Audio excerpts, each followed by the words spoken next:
Well, today some East Texans rallied at the state capitol, urging other Texans, asking the governor to call a special session and asking for increased oversight of data centers.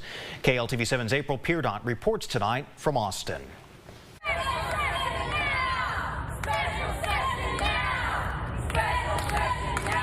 Chants of Texans echoed in front of the Texas state capitol in Austin, voicing their concerns on data centers. Our state, our citizens deserve complete transparency and full disclosure when it comes to these data centers. In the crowd were some East Texans, including Stacy Farmer from Henderson County. A data center was being proposed about a half a mile from our house. And although the data center company in her county backed out from the proposal last week, she said their fight is not over yet.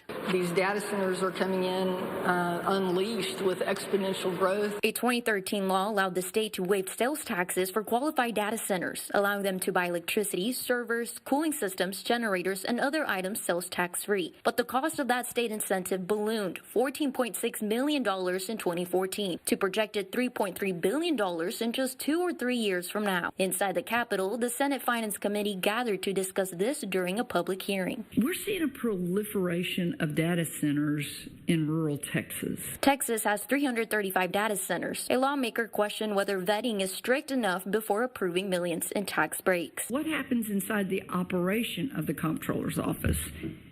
Is it just check, check, check? We trust them, check, check, check. Go down the list, check, check, check, check, check, and here you go. The Data Center Coalition spoke during the meeting advocating for data centers. But as drought worsens across Texas, lawmakers heard concerns that data centers can build with little regulation on where they can be built. And now our data centers are coming in without anybody having a say-so. I mean, how do you suggest that that should be managed? Legislation.